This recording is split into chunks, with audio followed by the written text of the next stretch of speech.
Hello, everybody, and welcome to episode 6 of the 4-Star Podcast.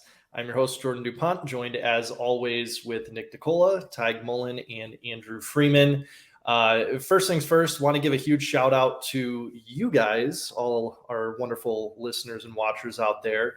A couple of big milestones for the show. We've actually surpassed 100 streams over the various podcasting platforms. And we've surpassed 15 total watch hours on YouTube, and I think we've cracked 300 total views on our videos. So huge thank you to you guys.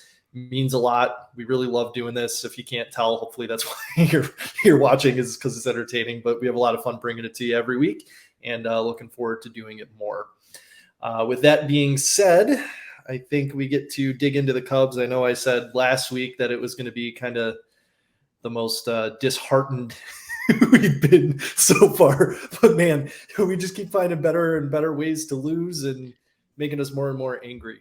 Yeah, it's the number one rule of Chicago sports. It could always get worse. It can always get worse. It doesn't matter how terrible it is in the moment. It could always get worse. It can get worse. It can get worse. Unless you're White Sox fans, because you guys are actually on a win streak. But of course, we're not Sox fans, so we don't talk about it. With all that being said, the first series we had last week was a 3-game set against the Astros. That was a lot of bad. Game 1, we lost 6-4. Game 2, we lost 7-3. And Game 3, we lost 7-6 when we really shouldn't have, because we were winning by 4 runs in the 8th inning. So 5 runs. We were winning by 5 runs going into the 8th inning. Yeah. So who would like to start with that misery? Okay, Nick, I'm calling on you. Nick, start with the misery. I was gonna volunteer Nick anyways. Okay, you're gonna volunteer me. Okay. Yeah, it's just really not a great series. The one thing that I want to point out, and the thing that really frustrated me, I'm pulling it up right now, is Game 2. Justin Steele going on the mound. I know he didn't pitch that well. He was I believe he was in the hospital. He was sick. Literally the day before. Literally the day before. But I have a lot of issues with how that lineup was constructed for that day in particular. And this is just kind of an example of what we've been talking about all year, where, if you're not putting your best players, if you're not putting your most optimal roster out there, these games are going to get away from you. And maybe these lineup choices wouldn't have made a difference that day, but you're on a 3-game losing streak. You have basically your ace on the mound, and you want to give yourself the best chance to win. So what does David Ross do? The 7, 8, 9 hitters were Mastroboni, who was playing second, Eric Hosmer, who was DHing, and Tucker Barnhart was catching. And we'll get into later how much worse this team is with Barnhart catching versus Yan Gomes. So the Teige specialty. The tracker's still up. Tracker's still up. Yeah, this was a game that they needed to have, that they needed to win. And and Madrigal was leading off. So all around, I was not very happy with that lineup in a game that I felt like they really needed to win. Yeah, it was a bit rough. I know I can't remember if it was that game or Game 3, but Mastroboni's actually been doing decent. I think there was one of the games against the Astros, he had 3 walks in the game, if I remember correctly. So, he's getting on base, and then one of the times he stole second. So I don't want to rag on him too much. He earned staying up after the huge flurry of roster moves went down. Yeah, it was a poorly constructed lineup for sure. Well, I think one of the takeaways I get from it, honestly, is just look at how this team does when there's 2 injuries, right? And that for that series, we're still down Horner and Bellinger, and I think that just kind of shows the lack of depth, which obviously depth is always a problem. You need somebody to be the next man up, like we say, and at this rate, it's if the next man up is going to be eventually Rios and Madrigal, then it's how about we just let prospects just get a shot at this rate? With the way that the season's going, it's why not? Or bring Velasquez back up, or bring Amaya back up, or something. again, we'll get into the and we'll talk about the catchers later thing, after. but... Yeah, I got a whole thing about the catchers after the game summaries, but yeah, I don't know, man. I mean, I had this thought earlier before we started the podcast, was like, if it weren't for the Bellinger signing looking so good right now, I mean, honestly, obviously Swanson, but Swanson I don't really count, considering it's like, I mean, hopefully he's a good signing, but like, really, if it wasn't for Bellinger, it'd kind of be this pleasant surprise. It's kind of a hodgepodge of signings of like maybe they'll be better than we thought, and most of them are not. They're either performing exactly what we thought or they weren't. And I'm not going to go on a Jameson Tyone rant right now, or today, I don't think, but I saw that one from a mile away. I think we do need to touch on Tyone, because I know, like, he's an interesting one, because the underlying peripherals up to this point, like, they haven't been awful. He's definitely been he's had a little bad luck. He's had some bad injury luck. But like games like, what is it, yesterday? Where he gave up the grand slam, or was it the game before? I don't remember. It was yesterday. Okay. I think it was yesterday. We won the first game. Yeah. It's just like when you turn on the game and it's 6-0 in the first inning, it's like, all right, great. Like, you can't have that. No. So I don't know if he needs like more time off or something like that, but he's got to get right. Because that was I think he signed for what, like a 4-year deal? A 4-year deal. And he had a good year last year, ERA wise. I didn't do a super deep dive into him because we already got the catcher thing, but his FIP, which for those who don't know still is fielding independent pitching, it's a metric to try to measure a pitcher's quality of play without taking out the defense behind him. So it's kind of, so how many home runs you get and how many strikeouts, how many walks. His FIP has been like a constant, like hovering near the 4 mark his whole career, which isn't fantastic. But when he has an ERA like that, that's so high, it's like around 7 at this rate because of yesterday or whatever. That means that his defense is letting him down. But I mean, I don't really think so. Like, I mean, yeah, sure, maybe the defense could be better, but his location, because his FIP is still at 4 so far this year. So that means he's getting unlucky somewhere. And I really think that he's getting unlucky because he's either walking dudes or he's leaving cutters down the pipe at like 89. And you're like, yeah, man, what do you think's going to happen? Well, before we get too much further into Tyone, do want to add a couple more things from the Astros series. Like we had mentioned, a lot of credit to Justin Steele. He had a bad first inning, right? I can't remember if it was 4 or 5 runs that he gave up in the first. But after that, he was completely lights out. And again, the day after having to get IV fluid treatment because he had a stomach bug, David Ross came out and said that he was having flu-like symptoms. And I mean, again, we'll get into it, but pitched again today and looked really, really good. Game 3, who was Stroman that started game 3 against the Astros?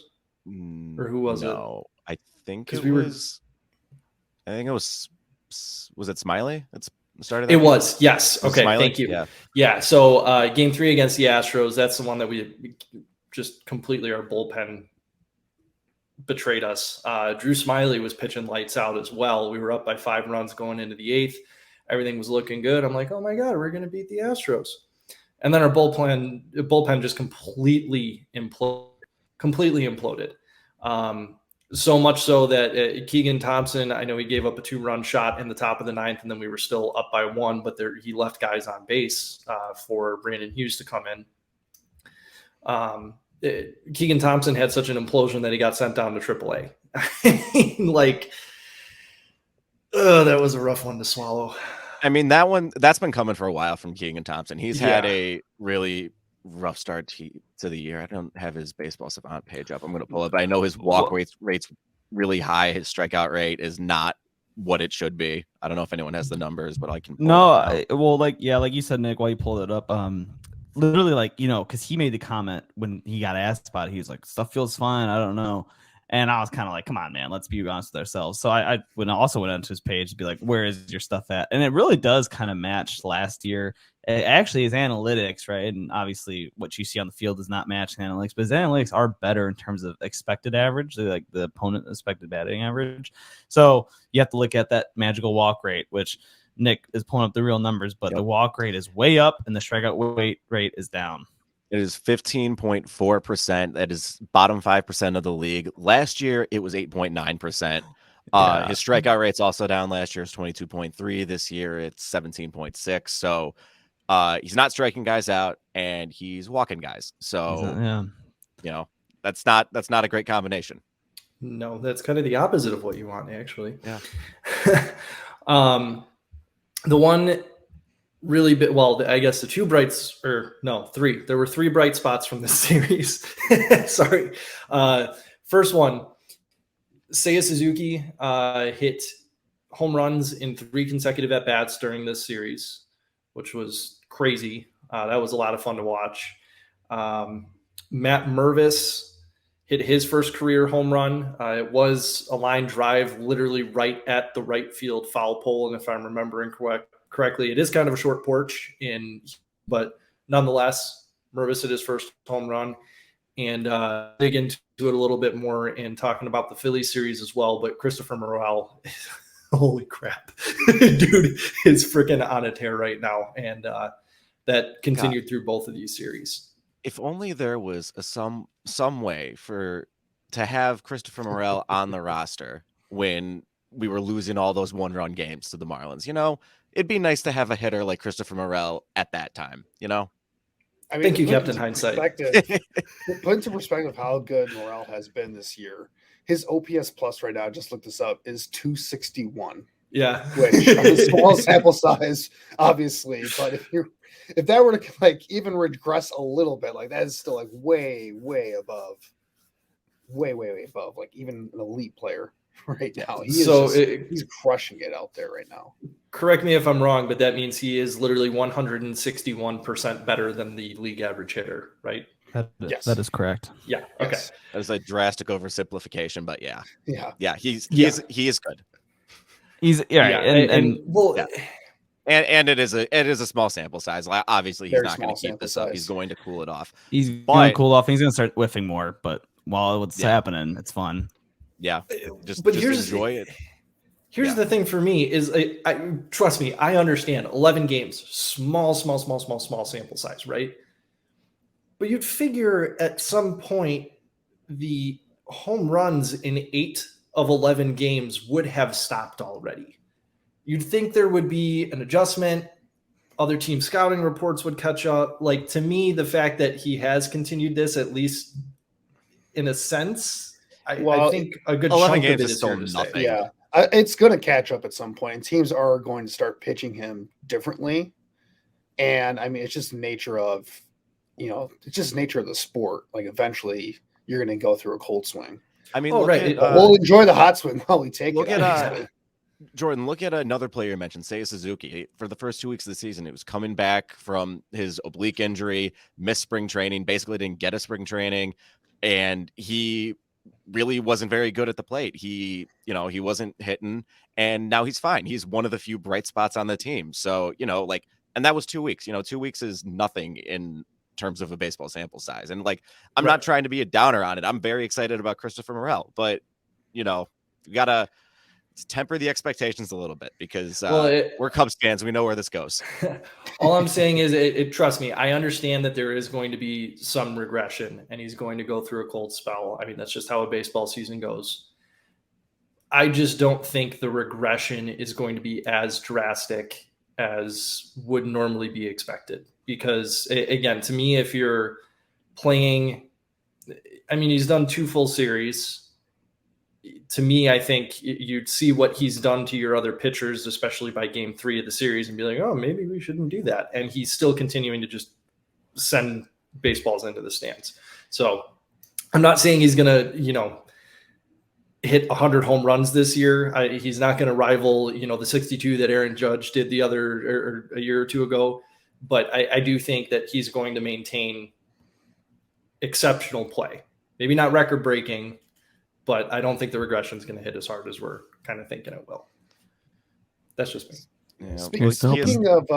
Speaking of trends and regression and whatnot, kind of thinking big picture a little bit here. I'm looking at a couple of factors here. We're looking at this Cubs team as a whole, and I don't think it's a stretch to say that they've been among the worst teams in baseball over the last few weeks. And a lot of that could be looking at, like, is this them regressing to what they are as a team in general, or is it just a cold spell right now? I find it odd that if you look at them right now as a profile, they still have a positive run differential as of right now, but which to me is a better indicator of how good you are as a team in any sport, really, because it's just, I think it evens out over the course of the year, but it's one of those odd trends where they have a positive run differential, but they've just been really struggling over the last few weeks. So do we think the run differential is a better indicator of where this team is at, or do we think that this team is starting to regress to where they are and this is who they are moving forward? That's tough. I mean, just another couple stats that I saw to hammer this point home. I think I sent this in our group chat to you guys, but lowest win percentage in the last 30 days. The Athletics, the Oakland AAAs have a .222 win percentage, and 29th in the league is the Cubs with a .308 win percentage. So aside from Oakland actually trying to lose, results-wise, the Cubs have been the worst team in baseball for the past month. On the flip side, this tweet from Brendan Miller on Twitter: the Cubs have the second best WOBA and fifth best pitching WAR in the National League, but they're still 6 games under 500. So it is really weird to see, like, a statistical profile of a team that should be winning a lot more than they are right now. So I don't know. Yeah, and to your point on the run differential, Andrew, I didn't share it in our group chat, but somebody posted the run differentials of every division, and every division is negative except for the AL East in total, and the NL Central. The NL Central is positive literally because of the Cubs. Like, we're the only reason. We're the only team with a positive run differential. Yeah. I'd have to double check now after today, because I don't know, the Cardinals might be up now because we cured the Cardinals apparently, but the Cubs have a +20 and the division's at +10. So the Cubs are doing their part. We're what, fourth or third in the division. So it's just it's baseball. Hopefully that with the pitching WAR stats and the WOBA stats, that does mean that the regression to the mean is now going to go back up. Hey, the Astros are a tough opponent. We ran into the Twins at the worst possible time. The Twins were red hot after crushing the Padres. They stayed hot, and then the Phillies. We should have taken. I don't know. I probably should have taken 2 out there. I don't know with the Phillies. And now we're going home against the Mets. So we'll see. Yeah, you'd think, especially in baseball where you have 162 games, that it would, begin to work itself out based off of that. But man, the way the season has gone so far, it's just you don't know with the way this team operates. That's the beauty of the game, man. Oh yeah. The only thing I know is that the Cardinals are ahead of the Cubs in the standings right now, and that makes me so angry.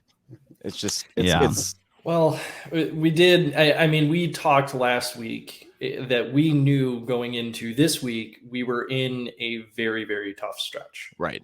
Now, does that mean that some of those games we lost, we should have lost? No, absolutely not. I mean, today it was nothing going into the 7th. Again, bullpen mishaps, giving up a 2-run shot. From our best bullpen pitcher. Today. Yeah. So game we should have won today. Again, should have won the game against Houston where we lost it in the last 2 innings. But we knew this was going to be a tough stretch.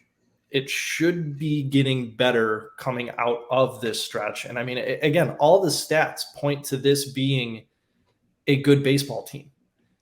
All of the stats do. And if baseball has shown us anything as fluky a game as it is, the numbers mean something.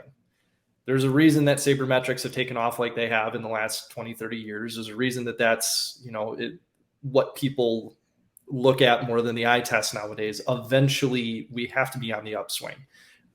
Definitely think we still need to work on the bullpen. If there's any way we can get, some bullpen arms, we have a pretty solid starting rotation minus Tyone at this point. Hendricks is coming back. He's been lights out in Iowa. I think we'll be okay. I mean, yeah, we got to get the bats going too, which again, Morel's looking good.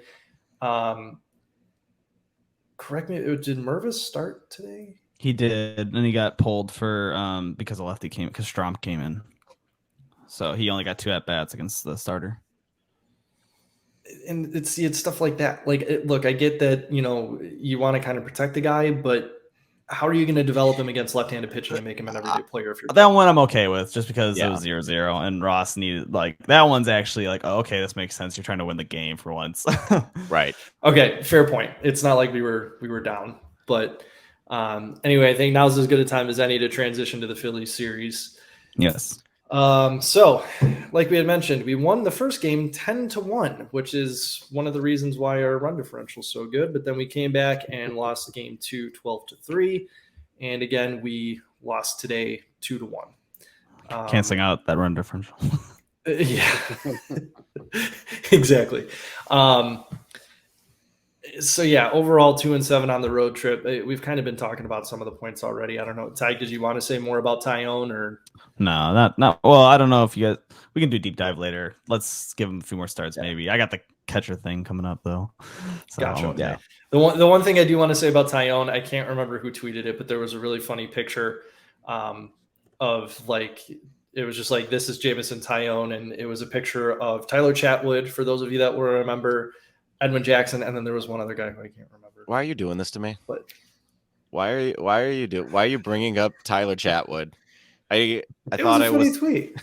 Yeah, but that name causes me so much pain. You know what, guys? We're forgetting the biggest point from this series, which was that's true. Eric Hosmer got DFA'd. Yeah, I wanted to wait for that. So the other bright spot, other than Christopher Morel just absolutely raking.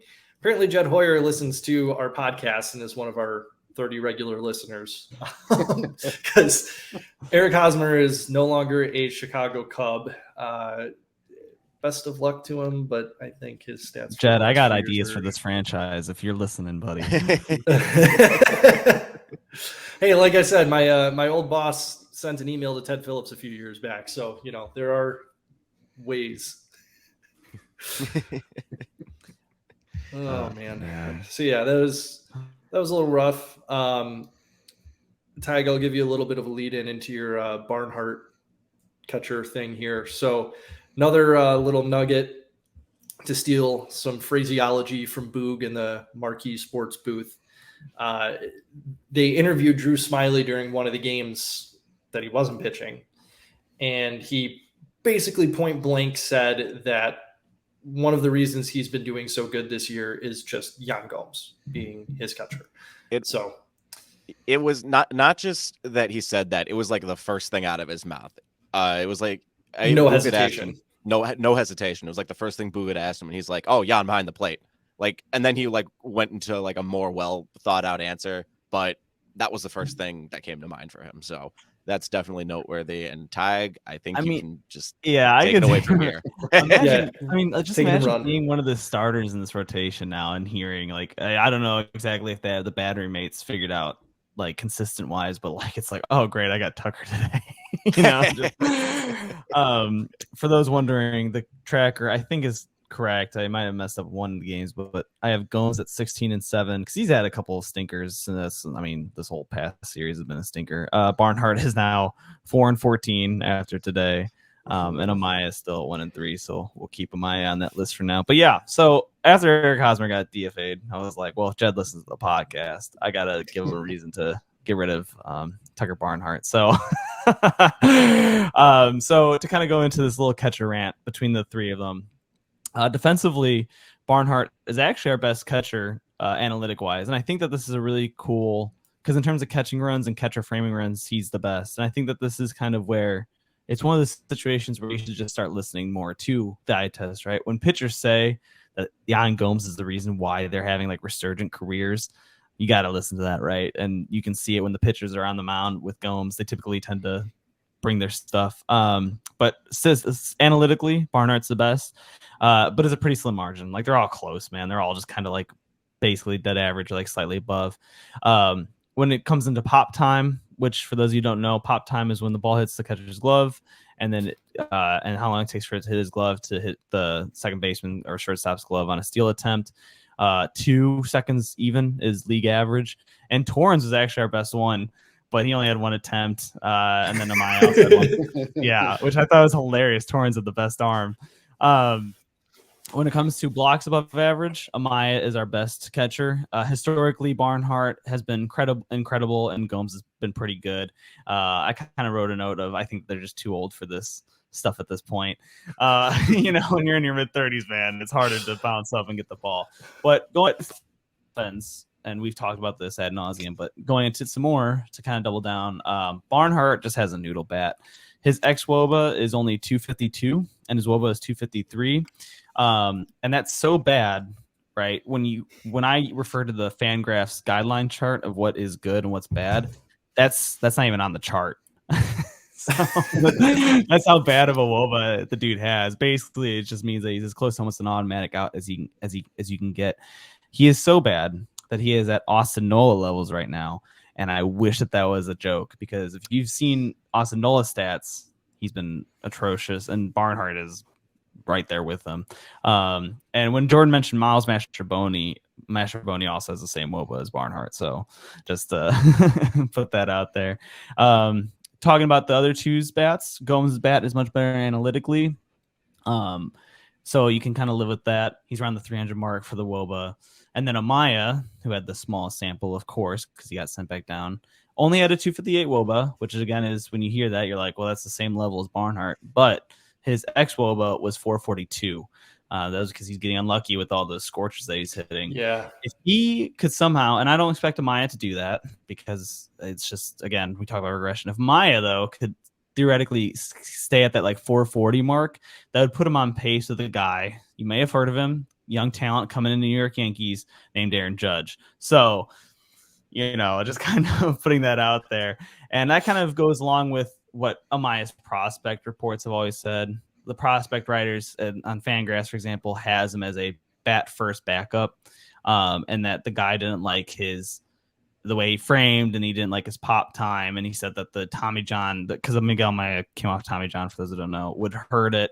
And Miguel Amaya's only attempts in the bigs, he threw above average pop time. So clearly he's working on his defense. If the bat can be what we think it could potentially be, I mean, even if you kind of have a realistic approach of what you think his bat could be, it's still such an upgrade that we've hammered it home a million times. And I'll hammer home one more time, because Jed, if you're listening, just bring him up.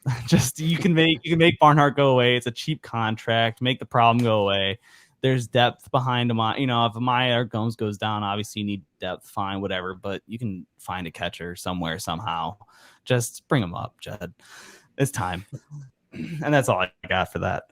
To play off of what you're saying, I definitely understand the statistical analysis, and it's always appreciated. And like I said, sabermetrics are a huge part of baseball now. But kind of circling back a little bit, you've got Smiley saying that Yan Gomes is the reason he's been throwing so well, which is game calling. You've got, before he also got sent down, you had Hayden Wesneski saying he was blown away with Miguel Amaya's game preparation and game calling. Have you heard anybody say anything at all about Tucker Barnhart's game calling ability? Because I have not.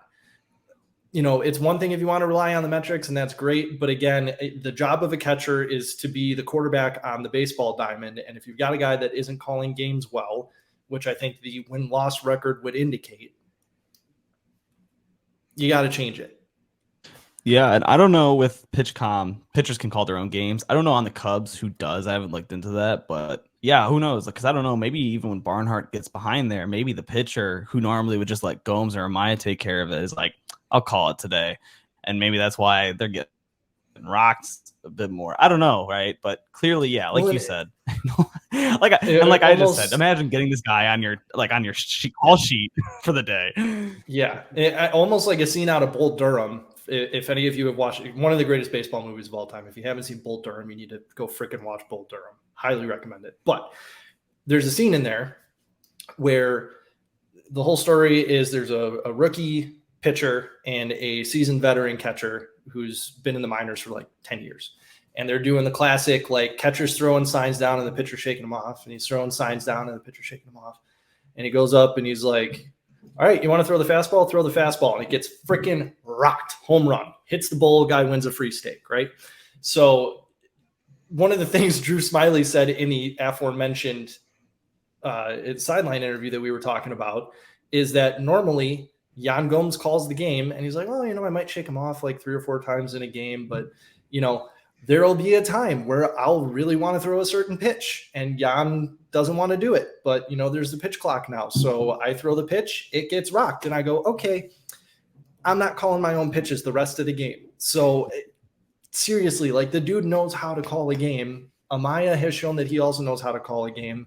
I think that's the only logical explanation for why Tucker Barnhart's numbers are so much worse win-loss wise than the other guys. Yeah. And I think kind of that's to wrap it up. We just gotta wrap it up now. Yeah. Nick, it looked like you wanted to say something and I kind of stepped on your toes a little bit. Did you want to add anything before we move on? The only thing I want to point out is that game 1 of the Phillies series, Nico came back and I think he had like 3 hits that game, drove in a couple runs, and I think it's good that he's back. So Madrigal is not leading off anymore. Absolutely. Yay. Thank you, Nico. Yeah. And I also want to say that if after this week Barnhart gets DFA'd and Amaya gets called up, I'm wholly crediting Teige for it. Oh yeah. Yeah, we will be insufferable. It's going to be a weekly segment. Who do you want the Cubs to DFA this week? Just you guys wait till my 180 too today. Oh boy. Oh, here we go. Here we go. All right. Well, before we get into the 180s, we got a few more things to cover. Just to summarize everything, again, the road trip, unfortunately, 2-7. And the one bright spot, Christopher Morel, rattle off some stats here. 8 home runs in 11 games, 381 batting average, 1361 on base plus slugging, 261 on OPS plus. Anybody happen to have the schedule up right now? I forgot to do that, but I'm going to look it up right now if nobody does. Just to preview. It's the Mets and the Reds series. This week. Yeah, Mets and the Reds. Okay. Off tomorrow, and then 3 game sets at home. Yep, all at home. Okay, so yeah, Tuesday, Wednesday, Thursday against the Mets. And then Friday, Saturday, Sunday against the Reds. Hopefully, I'm not so sure how it's going to go with the Mets. That could be 50-50, but we should be able to just absolutely stomp on the Reds and make all this bad juju go away. So nothing really to cover on the Bears this week. Off-season workouts. I haven't heard any crazy news. No. But we will transition into the Bulls here. Andrew's been kind of saving his voice for this one to kind of summarize. Yeah, I got to stay nice and fresh.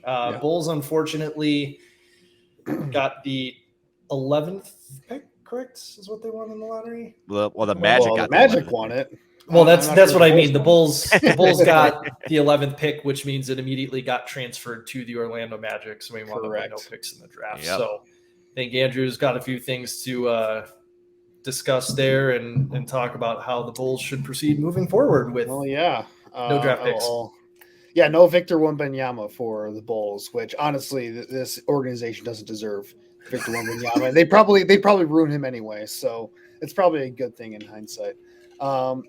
Did you guys see the clip of Mark Eversley when the NBA announced that? They announced the Orlando Magic getting the pick. Yeah. And Eversley looked like he was ready to punch somebody when that happened, which is dude, what did you expect when you made the trade? You made the trade knowing that this is going to be a possibility. What were you mad about? It was so weird to watch that reaction because it's there's an 8% chance that you're keeping this pick. Otherwise, it's gone. It's basically gone, and you're mad about it. I could understand it if it was the other way around, but come on. That guy plays the slots. Oh man, too much time at Rivers. But I mean, it just goes to show the mindset of this Bulls organization. Where I'm just not sure what direction they want to go in for this team. But now that that's all out of the way, we can look at the Nikola Vucevic trade in totality now. And spoiler alert, it's not looked great for the Bulls because I think do we have to do that? we're going to do it. All right, we're going to go ahead and do it. So strap in. So I'm going to pull up. I had it up here for a second. I think I accidentally got out of it. But I've got it up if you want me to. No, I got it here. Okay. Oh yeah, go ahead, Nick. Why don't you go through it? Okay, so the Bulls, just to recap, the Bulls traded Wendell Carter Jr., Otto Porter, their 2021 first, which ended up being number 8 overall, and their 2023 first round pick that was lottery protected, which is now the 11th pick, to the Orlando Magic for Nikola Vucevic and Al-Farouq Aminu. So this was not a great trade. If you look at Vooch versus Wendell Carter Jr. since the trade, the points per game, Vooch has 18, Wendell Carter Jr.'s had 15. Rebounds per game, Vooch has 11, Wendell Carter Jr. has 9.5. Wendell Carter Jr. has a slightly better field goal percentage. Steals, blocks, turnovers, it's all basically the same. So like slightly better offensive upside over Wendell Carter Jr. If this trade was 1-for-1, Vooch for Wendell Carter Jr., like it's like a slight win for the Bulls. It's break even. It's break even. But add into that you gave up 2 first round picks. Yeah. And you won what and you just didn't get a playoff series win out of it. Didn't get a playoff series win. It's not good. Yeah, because the whole expectation with the trade when they made it was that they were trading Vucevic with an attempt to get into the play-in that year, which did not happen. They actually think they ended up getting worse over the back half of the season. And to kind of add to your point, Nick, about comparing Vucevic and Wendell Carter Jr., like the point of the trade was that Vucevic, being a former All-Star, would have a positive impact on the team as a whole and be that second star to Levine and eventually that third star when they acquired DeMar DeRozan. And here's the thing about Vucevic during his time with the Bulls. The Bulls, during the time that Vucevic has been on the team, when Vucevic is on the floor compared to when he's off the floor, the Bulls are nearly 6 points per 100 possessions worse with him on the floor compared to him off the floor. And that's in over 6,000 minutes played. So that's a large sample size of Vucevic being a negative impact on the team's ability to win games and basically be a positive influence on the game. Do you want to know what Wendell Carter Jr.'s plus minus is for the Magic? My guess would be better than that. So during his time with the Magic, during that same time span, in over 4,000 minutes, so a smaller sample size, but the Magic are 4 points per 100 possessions better when Wendell Carter Jr. is on the floor compared to off the floor. So the Magic, even though they're a worse team than the Bulls, obviously, Wendell Carter is making much more of a positive impact on his team despite not playing in more of a prominent role for them. So he's bringing better defense. Yeah. So he's bringing better defense to the table than Vucevic, which is probably the biggest flaw with Vucevic on this roster is that he's just not a very good defender. He doesn't protect the rim. And they're using him as a kind of like a pick and pop, outside shooter when really his game is more about getting on the block and kind of running your offense through him. And you're just not going to do that with Levine and DeMar DeRozan. And here's the other kicker with the trade. The Magic, with that first round pick that they got from the Bulls, they ended up selecting Franz Wagner with that pick. And Wagner looks like he's going to be a really good player for them. So not only did, the Bulls miss out on, potentially giving up the better player, from a long-term standpoint there, but they gave up the opportunity to draft Franz Wagner, who looks like he's going to be, I don't know about an all-star type of player, but he looks like he's going to be a really, really good player for the Magic long-term, which just is another thing. And I can't wait for the Magic to see who they pick this year to kind of, twist the knife a little bit, because that's going to be something when they get their selection, because this year is supposed to be a really strong draft this year. So you got to love it. The Magic could forfeit that pick, and this is still a disastrous trade for the Bulls. Yeah. It just adds more salt in the wound. And here's the thing, like Vucevic could very well leave in free agency this offseason. Like, I don't know why the Bulls would want him back, because there's really no point in running this thing back anymore. But yeah, they basically got 2.5 years out of Vucevic. He was a negative impact for them on the floor. He didn't fit with the star players they acquired. And the Bulls, what did they get out of it? They got, a first round exit against the Milwaukee Bucks and a play-in loss, to the Miami Heat. And that's about it. It's just, it just goes to show that I just don't trust this front office. And I knew, and it's weird because when the trade first happened a few years ago, the initial response from a lot of Bulls fans was very positive because, it signaled that this front office would be more aggressive about trying to win games. They weren't going to be content with losing, and they weren't going to try and sell up for tanking and whatnot. Which honestly, selling up for tanking would have been the better move, and I was calling for that all along during that time. But the initial response from Bulls fans was positive, and it's kind of funny to see that turn around on its head to now where all the Bulls fans kind of all recognize that it was a really bad trade for the Bulls, not only in the short term, but long term as well. It's just, and I had a negative opinion about it at the time. I think I kind of commented about being positive because everyone else was being positive about it. I kind of got caught up in it, but yeah, I should have stuck with my original. I should have stuck with my gut on that one. You softened the blow to try to be optimistic. I tried to be optimistic for the first time about this godforsaken organization for the first time in years, and look what that got me. Pain and misery. Not Jimmy Butler. Not Jimmy Butler, which we'll be talking about later. Okay, so I want to point out, I know we're ripping on the Bulls and I'm wearing a Bulls jersey. It is a Jimmy Butler Bulls jersey. That is the only Bulls jersey I have, and it is in support of, I can't believe I'm saying this, but go Heat in the finals because Jimmy Butler's the man. That's why I'm wearing it. No other reason. I'm with Andrew. Again, I'm a casual Bulls fan, so I didn't know how horrible all of these moves were, but I have become very educated in listening to Andrew about this past month. And that is, they're setting themselves up for such failure. I mean, it's crazy. I don't know how Reinsdorf move, man. Seriously, it's just, how do you ever think setting yourself up for 0 picks or even the potential of 0 picks in a draft is a good idea? Yeah. I'm not going to spoil it, but I'm going to be talking with Jimmy Butler for my 180, so I won't spoil that real quick. But I'll just say that the Miami Heat did go up 3-0 in the series, which Nick just pointed out in our group chat here. So pretty cool for Jimmy Butler there. 3% chance of winning they gave him. And I think the Celtics were still favored by ESPN to win the series, even after going down 2-0. So ESPN has to fix their analytics models because they're not quite accurate. Not by a long shot. You want to really put a nail in the coffin of the front office making bad moves. Why did we ever get rid of Jimmy Butler?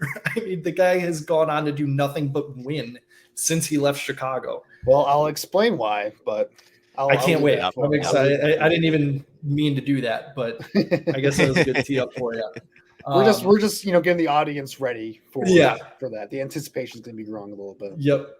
The last thing I wanted to dig on with the Bulls, I have heard rumors on Twitter that they might be trying to trade with the Trailblazers for the number 3 overall pick. Andrew, do you know anything about that? Do you think it's a good idea? What do you think we should do to try and make this team better season where we have 0 draft picks? Yeah, well, obviously, I mean, if they can get the number 3 pick somehow, I would love to do it. I don't know how it makes sense for Portland, although they're kind of in a weird spot as an organization where they don't want to give up on trying to build a contending team for Damian Lillard, but they really should have figured out by now that they are like years too late on that. Like the ship has sailed a long time for Portland. They should be blowing it up with Damian Lillard and just do him a solid and get him out of there for how loyal he's been to that organization. Like they should do him a solid and trade him to a team that will actually be contending. But I think for the number 3 overall pick, I don't think it's going to be odd because you have to factor in salary. And you have to match salary when it comes to these trades. The NBA has some of the weirdest trade rules out there, so I don't even want to get into that at this point. But I mean, the options that you're looking at here are you're either trading DeMar DeRozan or Zach LaVine, and you're hoping that's enough to get that number 3 overall pick. I'm not really sure that's the case. Like DeMar DeRozan, I don't think he's worth the number 3 overall pick probably in a vacuum because he's an older player. He's going to the final year of his deal. I don't think the Portland will be willing to give that up for DeMar DeRozan. So the most realistic option then would be Zach LaVine. And I mean, what's Zach LaVine's trade value at this point? And would the Trailblazers even see that as like even being healthful, because Levine doesn't really add something they don't have. Like they already have, Anthony Simons and Shaden Sharps, like some young guys at the second guard spot who can score. And Damian Lillard is a scoring guard, so I think Zach LaVine would be kind of redundant for them. So personally, as I'm talking through it here, I just don't think it'd be realistic for them. Although I would support that trade. Yeah, as I like to say about the Bulls, there's always a disconnect between what they should do and what they are going to do. Yes. And absolutely. As we've said on this podcast before, and as you could probably figure out, we want them to blow it up. We want them to start from scratch, build a contender from the ground up. And I mean, getting number 3 overall would be really nice. Again, I'm kind of with Andrew. I don't know if there's anybody on the Bulls roster that Portland would want enough to send number 3. But yeah, no, I would absolutely love it if that happened. I think they should try to trade for it. Because you never know. But you always got to make the phone call. What they can say is, "No, you're an idiot. Get out of here," which is probably what's exactly going to happen. But whether they get it or not, they should blow it up. They should just blow it up. But this is the thing with the roster, and this is the last thing I'll say in the Bulls before we move on here. But, I mean, this is the position that they put themselves in. They don't really have many players outside of Levine that have a ton of trade value. They don't have picks. They don't really have money to spend to upgrade the roster effectively around the guys they have. So they're kind of in a spot where they're stuck. They don't have a path to get a star talent, like a true superstar talent that can make a difference. And they're not in a spot where they're in a spot to be able to, trade off guys and get a ton of assets to rebuild this thing and do it in a semi-quick manner. Like it's going to be a rough few years, and either they're going to continue to double down in this core and be a mediocre team, or I don't even know what the alternative is, because there's just it's looking bleak, guys. It's one of the worst situations of any NBA franchise right now. It's tough. Yeah, I think that's the hardest part to look at right now, is there really is no clear-cut option for how to get out of this hole that they've dug for themselves, and yet everybody just got extended. So I guess we'll wait and see what happens this Bulls offseason. Nothing really to cover on the Hawks either. It's pretty much Cub Central, and then again, since the lottery happened, the Bulls don't have a pick. We covered that a little bit. Without further ado, we'll have Hawk stuff for you next week, fans. Yeah, we will. We'll have some Hawk stuff. We'll have periodic complaining / praising Connor Bedard for existing. We'll do that. Yeah. We need to come up with a good nickname for him. I mean, McDavid got McJesus. There's got to be something we can come up with. So anyway, with that all being said, we will move on to our 4 stars of the week. And first up, we have Mr. Andrew Freeman. Feel free to take it away. Yeah, our first star of the week are the Baltimore Ravens for signing Sam Mustipher and getting him out of Chicago. The nightmare is over, Bears fans. We no longer have to watch Sam Mustipher start at center for the Chicago Bears, and no longer have to watch him get Justin Fields killed in the pocket. So that is a positive for this organization. The center spot is still not solidified long-term for the Bears, but they're heading in the right direction. And look, I don't want to rag on Mustipher too much, because as an undrafted free agent, for him to start as many games as he has and for him to continue to be in the NFL, that is an accomplishment for him individually. I would just rather it not be on the Bears. So thank you, Baltimore, for taking him off our hands. And, hopefully Sam Mustipher, I genuinely wish the best for him in his pursuits elsewhere in the NFL. Yeah, now he's going to become Jason Kelsey. Oh, my God. As a complete flip side to Andrew wishing him well, I will add the other thing that we have to look forward to with him not being here is his mom tweeting about everybody attacking him and standing up for her son, and her precious little 300-pound son. That don't even get me started with his dad having burner accounts. I forgot about that too. Was this a thing? I totally missed this. Yeah, dude. Oh my God. Yeah, literally his mom. So there were burner accounts to say it's not Sam's fault. He's a great lineman. And one of the accounts was just straight up his mom standing up for him on Twitter. I don't know if it was dad or his mom, but he had family members with I burner mean, I accounts. get it. Yeah. If that's your kid and he's getting destroyed by Bears Twitter, I get it. But like, come on. Ma'am, look at the tape. That one tape where he just goes in a completely, like, I don't even remember who it was against, but he goes just in the completely opposite direction, just opens a lane for the defender to go in and go for Fields. It was so bad. Well, my favorite clip is the one against the Packers week 2, where he gets obliterated by Kenny Clark, and ESPN, their pass block win rate model, still counted that as a pass block win, which kind of shows how reliable that statistic is, which it's not. It's a bad statistic. By the way, I have my own pass block win rate statistic, which you can check out on the Bear Report. Little self plug there. Oh, there we go. Actually, yeah, come football season, check out Andrew's Twitter. Some of the stats he does with the line is really top notch work, really interesting stuff. So yeah, definitely want to promote that. It's really interesting to pay attention to. Yeah. Anyway, enough about me. Let's get to our second star of the week. Moving on. I think Teige, you're up next with our number 2 star of the week. Second star of the week. We've given him a star already, but we'll give him another one. Matt Mervis hit his first home run this week on a kind of a pitch that was pretty darn inside, and he just hit a line drive to the foul pole. He's been struggling since getting that call up. I think something that we were all prepared for, but he did his first home run. So Matt Mervis, this star is for you. All right. Next up, we got Nick with our third star of the week. Our third star of the week is Seiya Suzuki. He is the first Japanese player in MLB history to hit 3 home runs in 3 consecutive at-bats. Just goes to show you that, hey, if you've got a historically pretty solid hitter struggling for 2 weeks, you shouldn't call it a DFA him. Like, just goes to show you that he'll figure it out. And I would like to point out the other people that would have potentially been eligible for that statistic. Not that he was really a power hitter, but Ichiro Suzuki did not do that. And Shohei Ohtani did not do that. Seiya Suzuki on the Cubs. Shohei still could. He still could, but he wouldn't be the first to do it because Seiya already took that title. And MLB's getting a huge influx of Japanese players as the years go on. So that'll be exciting. Yeah. All right. And I will take the last star of the week. It's got to go to Christopher Morel. As we mentioned a few times, he's been on an absolute tear.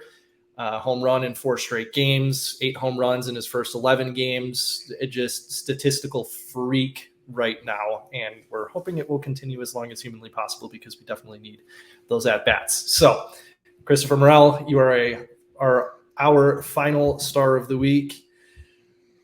Moving on to our SWF section. Nick has to eat one here. It's not too terrible, though. Yeah, I do. So basically last week, Jordan mentioned the Chicago Wolves and asked who their NHL affiliate was. And I didn't know off the top of my head. I said Nashville for some reason. So basically for the past 3 seasons, they were Carolina's affiliate. But in the 2020-2021 season, they acted as Nashville's secondary affiliate because their affiliate was the Milwaukee Admirals, and they didn't play that season, I assume due to COVID. So the Wolves were like their secondary affiliate. I don't know exactly how that worked. However, starting this season, the Wolves announced that going forward, they are going to be the first AHL team since 1995 to be independent. So they're not going to have an affiliate, but they're still going to play in the AHL. So, in short, they don't have an affiliate, and I didn't know that. So for us casual hockey fans, does that mean that they don't have nobody can get called up from the Wolves? Like it's just career minor leaguers? I think they can sell contracts to NHL teams. They can probably trade that makes sense for people, but they're not. It's not like the Rockford Ice Hogs. They can only go back and forth with the Blackhawks. So I think the Wolves, they're focused on putting out the best hockey that they can rather than just being a farm team, which honestly, the Wolves have consistently been one of the better teams in the AHL. I know they've won a few Calder Cups. They won the Calder Cup, not this past year, but the year before. So, hey, if it works, it works. Good for them. Yep. Now, on to our fan favorite segment. And I'm hoping these are good so that we can continue to post clips because as much of a pain in the rear was for all the editing this week, it was really cool being able to put out all those videos, kind of draw up some more viewership and everything. But we'll get on to the complete 180 for this week. And first up, we have Andrew, who, if you couldn't tell, was chomping at the bit to talk about some Jimmy Butler stuff. So if you want to go ahead, take it away. The floor is yours. Yeah, absolutely. This will be a Jimmy Butler appreciation segment right here. So Jimmy Butler has completely just taken over the playoffs. Outside of Nikola Jokic for the Denver Nuggets, he has been the best player in the playoffs across the NBA this year. He has the Miami Heat, who were an 8 seed and almost didn't even make the playoffs in the play-in. He has them one win away from being in the NBA Finals, which is just wild considering how bad Miami was for a good portion of the regular season. But man, Jimmy Butler has been a killer in this playoffs. So you look at his regular season stats this year. He was averaging 23 points a game, 6 rebounds a game, 5 assists on about 64% true shooting, which for those who don't know, true shooting is a better measurement to kind of measure all around shooting efficiency for a player and scoring efficiency. And Jimmy Butler, really good across the board, nearly 2 steals a game as well during the regular season. But during the playoffs, his scoring has gone through the roof here. This isn't quite updated because, you know, his stats aren't here for tonight's game, but he's averaging 31 points per game in the playoffs with nearly 7 rebounds, 6 assists on 60% true shooting and over 2 steals a game, which leads the NBA playoffs in steals per game. So he is a menace on both sides of the court right now. And how many iconic moments has he had throughout the course of these playoffs? Like first against the Bucks, with that incredible shot to send that game to overtime, where they kind of had that out of bounds play. They lobbed it up to him. Did a little bit of a push off on the Bucks player, but tipped the ball in for that incredible bucket. And then just completely destroying Grant Williams in the last game against the Celtics, where Grant Williams started talking trash to Jimmy Butler. And if there's any player to poke the bear against, you do not want to do that against Jimmy Butler, man. Like, come on. Like, you got to have a little bit more self-awareness there, Grant Williams. That was not a great job by him. And this goes all back to, you know, I got to bring it back to the Bulls here, because Jimmy Butler was a Bull. He defines what you want out of a Chicago basketball player. He is hardworking. He's gritty. He's a tough-nosed guy. He is a guy who's not afraid to get in your face. He's not afraid of the moment. He is everything that Chicago represents, I think, or at least what Chicago fans want their stars to represent for their city. And the Bulls traded him away for a really underwhelming package. At the time, they traded away for Chris Dunn, Zach LaVine, who has turned into a low-level all-star player. I'll give him that. And a first-round, pick swap, essentially, which turned into Lauri Markkanen, who's a good player, but not in the Bulls anymore, essentially. So they basically just got Zach LaVine out of Jimmy Butler, which is a pretty underwhelming haul considering what NBA star players are traded for right now. And what Jimmy Butler is proving, in spite of the Chicago Bulls organization, or I guess to spite the Chicago Bulls organization, who did not commit to Jimmy Butler. He's proving that despite not having a second star in the Heat, despite having, I think the Bulls have, or the Heat have, I have to wrap it up here, but Heat have 7 undrafted players in their lineup right now on their roster. He's proof that if you have an organization and leadership from ownership to the GM to the head coach that are committed to winning and aren't afraid to be challenged by their star player who's going to push them every single day, that you can have great thing. You can build a great team with Jimmy Butler as your star player. And the Bulls did not recognize that. Garpax were a bunch of cowards. Reinsdorf was a cheapskate for not wanting to pay Jimmy Butler the max. And the only reason why they traded Jimmy Butler was because Reinsdorf was cheap, did not want to pay the max. Garpax felt challenged by the fact that Jimmy Butler was not content with their mediocrity. And it's a shame that Jimmy Butler isn't doing these iconic playoff moments in a Bulls jersey, because, gosh dang it, the city of Chicago deserves it, but Reinsdorf doesn't. So that is my rant on Jimmy Butler and the Bulls. And, I hope that Jimmy Butler can get this team to the finals. And I hope that Nuggets and Heat is going to be a fun final series. Well said. Only thing I have to add, you don't earn a nickname like Jimmy Buckets by being a mediocre basketball player. So it's Jimmy freaking Butler now. That's the nickname. Jimmy G Buckets shout out and Jimmy, G stands for Jimmy Butler. Timothy Butler. How about that? Timothy Butler. Oh. All right, so I'm gonna go second because just this is gonna be an informative 180, not necessarily like a rip anybody a new behind.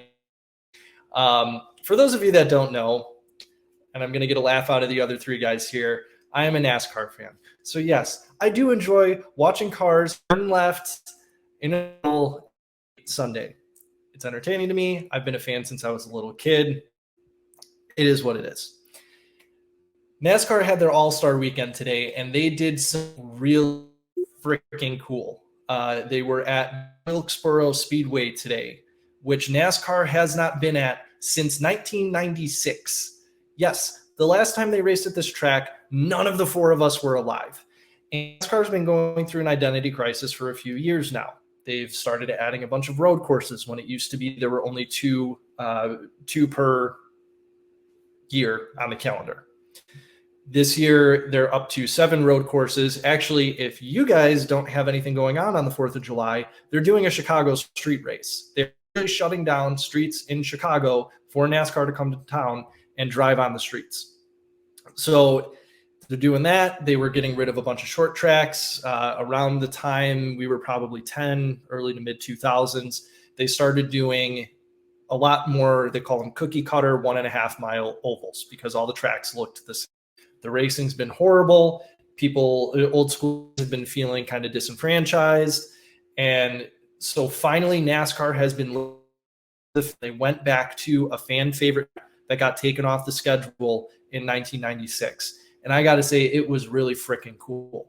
The racing was really good. This was the first time that tire has been a factor, which is a huge factor normally.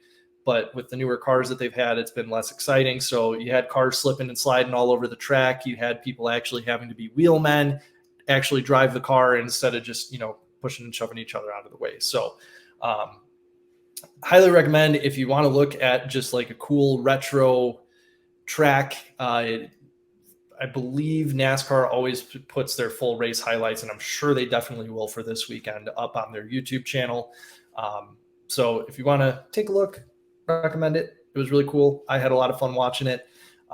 But you can tie that into a lot of other sports. I know baseball's been going through an identity crisis lately, trying to generate new fans while holding on to the old ones. And so, I think harkening back to your past is a kind of cool way to do it. So there's my NASCAR 3 minutes. Yeah, for what it's worth, that does sound a lot more fun than typical NASCAR. So, yeah, no, it was a really cool experience. And I mean, dude, the track, they haven't paved it since 1985, I think is what they said. Like, it's still the same asphalt. They just went in and in places where they needed to patch it, they patched it.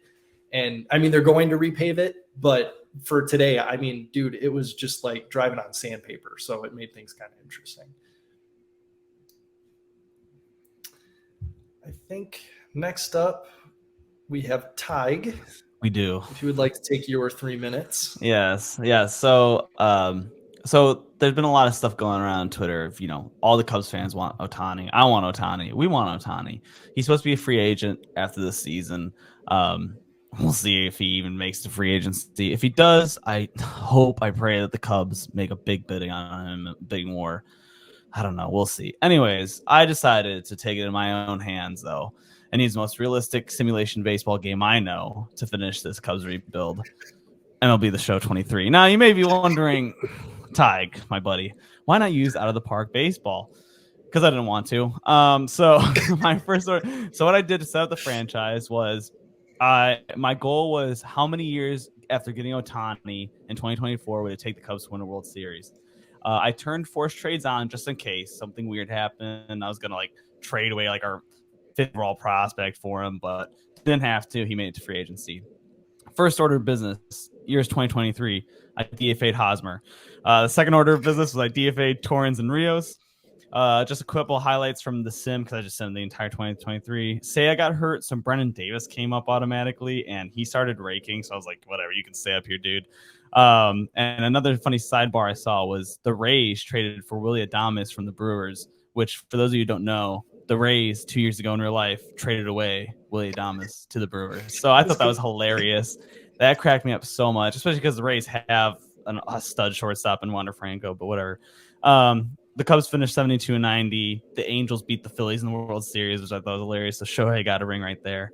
So before 2024, what I did was I gave Shohei a backloaded $35 million, because that's the max, $35 million per year for 15 years till he's 44, with a player option, which he accepted immediately. I also got Josh Hader because there's a budget to spend on. I went over the budget, which I didn't try to, but the game is weird and doesn't tell you how you're doing. So I was like, whatever. And I turned that off just in case too. So we got Josh Hader. The computer auto-signed Carl Edwards Jr. in the offseason, whatever. So yeah, it was pretty funny. Yeah, exactly. So, and we went way over budget too on accident, but my bad. So I want you guys to take a guess. I want to hear guesses how long it took after getting Ohtani for the Cubs to win the World Series in this world. 2024. Any other attempts? First year. Nick? He said 2025. I can't hear him, but I saw his lips. Yeah, it was 1 year. We won in the first year. So what's funny though is we actually started off horrible. Like the Cubs could not get any like ground. Like we were losing. We were below 500 most of the season. It wasn't until like mid-September that they went, or like early September that they went on a hot streak and we got like a wild card berth. We finished 86-76. Shohei Ohtani won the MVP. He pitched over 200 innings.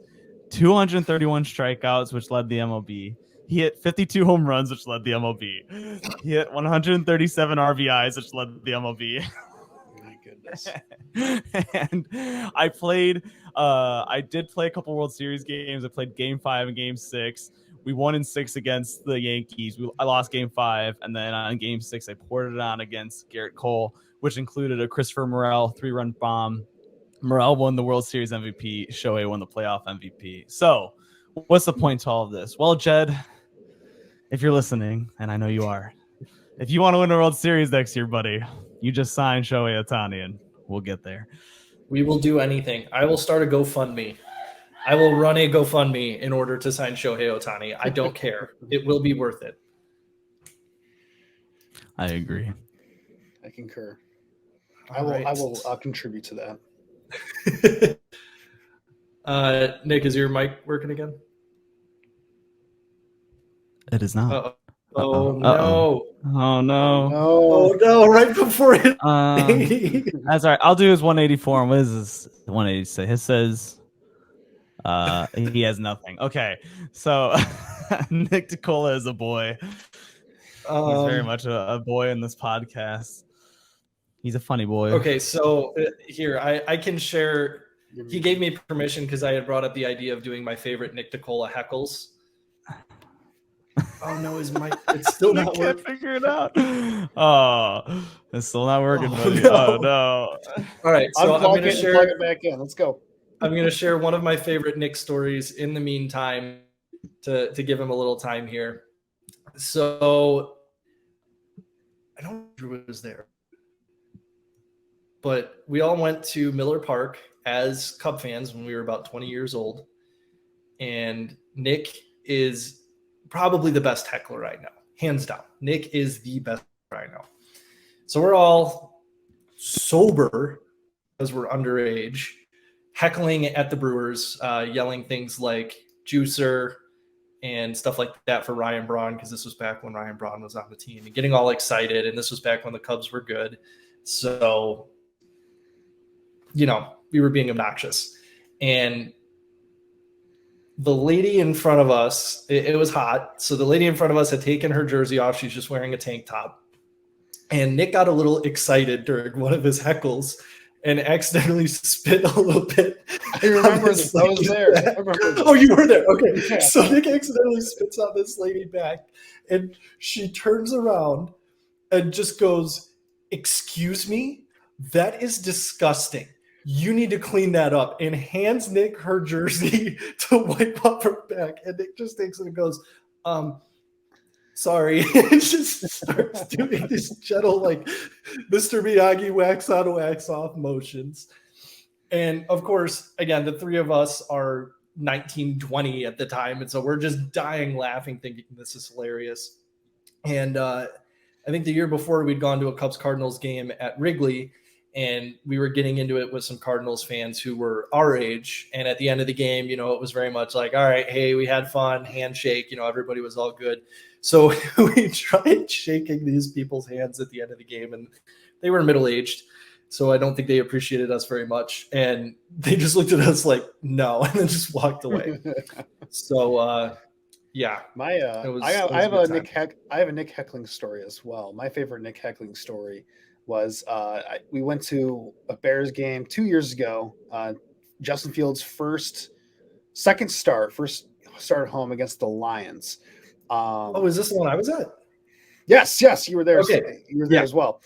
But what was funny about this was that Nick, during football games, when the other team has the ball and there's a passing play, he will literally say every single time, his go-to catchphrase is, kill him, literally kill him. And he was going off of that whenever Jared Goff dropped back to pass. And it was so obnoxious that everyone around us was dying of laughter, singularly because Nick was just going to town on his favorite catchphrase at football games. So that is my favorite Nick Heckling story. My favorite Nick Heckling story is a quick one. One of his go-to, like, we were playing the Brewers, I think, and he would say, I can't remember what player he said, but he's like, this player wears sunglasses indoors. And that one, I don't know why that one of all heckling phrases sent me so bad, but your the same still game. Not working, Nick. That was I had a couple of friends when I went to Loyola Chicago that lived in Wisconsin, and so we met them at the game. One of them was actually a Cubs fan, the other was a Brewers fan, and the game went 13 freaking innings, and so we were all just coming up with crazy heckling. I think mine was so and so reads Nicholas Sparks novels for fun, and then this guy turned around and was like, "What's wrong with that?"